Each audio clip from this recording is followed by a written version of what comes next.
Welcome back. It's still Thursday, August 20th, 2015. This is still the morning edition on i24 News. Thank you for staying with us. And on to our next topic. The leadership race for the British Labour Party is heating up as former senior party members are beginning to speak out against left-wing frontrunner Jeremy Corbyn. Opinion polls show Corbyn sticking out in front since former leader Ed Miliband stepped down after losing the elections to David Cameron's Conservative Party earlier this year. Also in the running, Andy Burnham, Yvette Cooper and Liz Kendall. But it is Corbyn, initially viewed as a rank outsider, whose candidacy is gaining momentum. His campaign has caused a stir with Tony Blair, Gordon Brown and other senior Labour leaders warning his election will be the death of the party. Now, on the other side, Corbyn has been endorsed by two of Britain's biggest trade unions, leaving many questions about the man who may lead Britain's opposition. To elaborate further, I'm joined in studio by i24 News correspondent Gabrielle Weininger. Good morning, Gabrielle. Good morning, Meredith. And we'll get to you in a moment. But first, let's listen to a recent statement from Jeremy Corbyn, and we'll take it from there. I think it'd be quite nice if instead of people making rather shrill statements about our campaign and about the people that are joining in our campaign, young and old, they instead started addressing some of the policy issues we put forward on environment, on housing, on health, on women, on environment, economy, foreign policy. We're the ones putting forward ideas. I invite others to join in that debate. I'm trying to open up the democratic process and unleash that fantastic potential that's there. People have had enough of the politics of abuse and the politics of control. This is about the politics of democracy. And also joining us from London is i24 News correspondent Jonathan Sacerdoti. Good morning, Jonathan. Good morning. So why are former Labour Party leaders up in arms over Corbyn's popularity? Corbyn was a rank outsider, a fringe figure in the Labour Party, somebody who's never held a cabinet position or a shadow cabinet position despite his decades of service as an MP, and somebody who regularly rebelled against the party, defying the party whip in votes very, very frequently. So it's understandable that Labour Party members, parliamentary Labour Party members in particular, are very afraid of this man now somehow leading the party. They don't think that he's Prime Minister material, and they don't think that the British electorate, outside those who are Labour Party members planning to vote for him, would actually choose him to be a Prime Minister, which of course terrifies them, because now we have a majority Conservative government. They worry about when they might get back into power. Right, and we'll just stay on the line. We're coming back to studio to Gabby, our correspondent. So who makes up Corbyn's supporters? Well, I think that's interesting that you mentioned the Conservative Party, because actually there's a new policy that 1.4 million new voters are actually voting for Corbyn because of this new Labour policy. There are more registered supporters. So many Tories actually are voting in this leadership election. Aside from this, they have a slogan called Tories for Corbyn, which is, very amusing, quite gleeful, to bring down the Labour leadership. There's also, of course, the trade unions, as you mentioned. And there's a very strong grassroots social movement of young people who are really supporting this left-wing socialist vision that Corbyn has. So how did he manage to tap into those young supporters? I think a lot of it was wanting to abolish the tuition fees.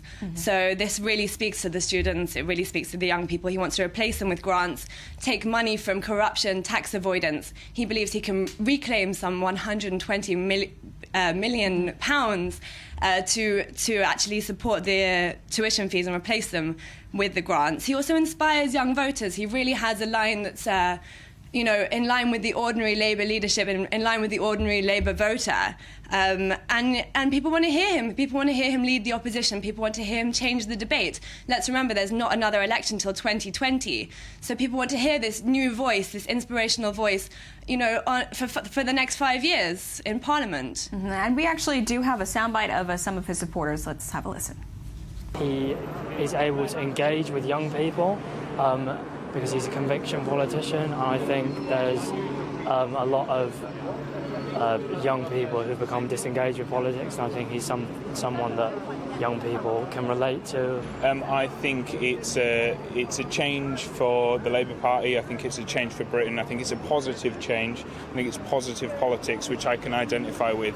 It's not it's not the politics of envy, it's not the politics of fear, it's the politics of hope, and it's somebody that I think we seriously have a chance with in the Labour Party. Jeremy has brought real energy to this race.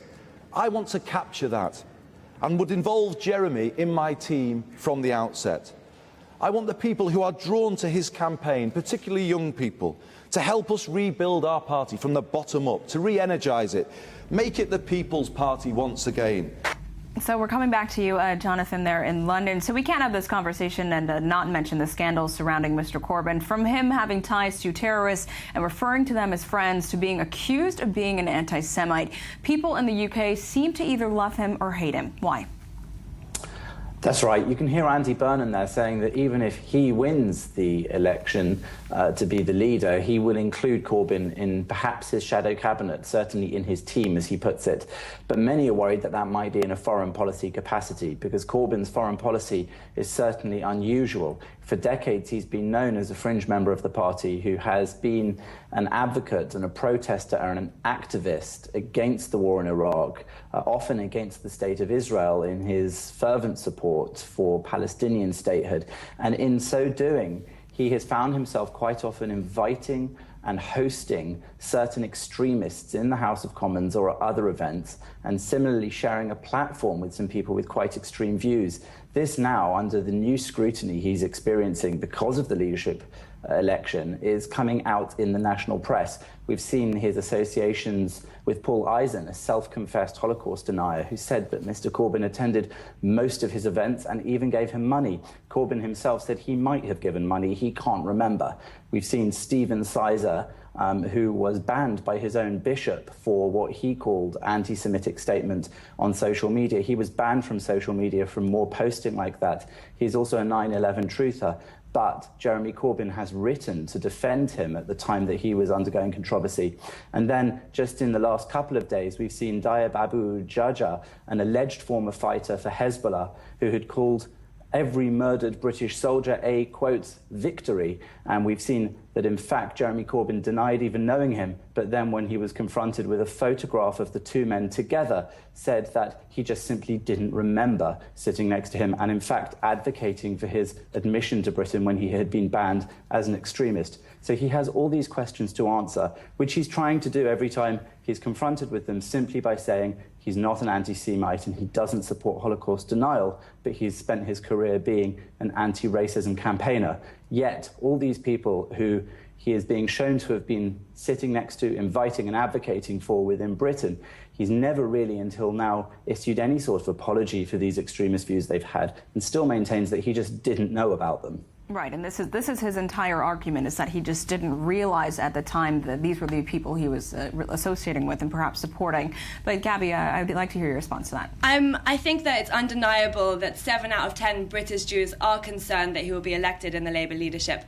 And the fact that he's talking to Hamas and he wants to talk to Hamas and Hezbollah, it's more about his political leaning than wanting to. He wants to find a political solution to a military problem. This is his quote exactly. So I would say that it is controversial and British Jews are concerned, but there is a small amount of fear-mongering going on by the Daily Mail, by The Sun. It's part of his policy. For example, during the IRA bombings, he wanted to speak face-to-face with Sinn Féin. That's the political wing of the IRA. Mm-hmm. He believes in dialogue rather than a military solution. I see. And also, I just want to mention, in the sound bites that we heard, Jonathan, we saw Andy Burnham endorsing him in a way and praising his policies. Is that his effort to kind of get on the bandwagon of popularity because he sees that it's working for Corbyn? Well, the reaction from the other candidates has been fascinating. Burnham's the only one who's really making those sorts of overtures, while the other candidates, Yvette Cooper and Liz Kendall, have been saying that he is an irresponsible person for making the sorts of statements he is, that he will take the Labour Party back to the 80s with these backwards policies that aren't forward-looking. They've been emphasising that sort of rhetoric, whereas Burnham, I think, has recognised that this popularity with a section of the British electorate who maybe did feel underrepresented by neoliberalism and the new Labour Party project, which did win 3 consecutive elections for the Labour Party, but nonetheless didn't really represent the views of the left that said that they wanted a bigger state, that said that they wanted to be anti-austerity. So to some extent, Burnham is giving a nod to those people and saying, even if he doesn't win, if you vote for me instead, I will include him in my team so that those sorts of issues will be back centre stage in Westminster and part of the national debate, rather than just on the loony fringes where they've been for some time. And it's an interesting approach. Well, Jonathan, thank you very much for joining us from London, and Gabby, thank you for being here.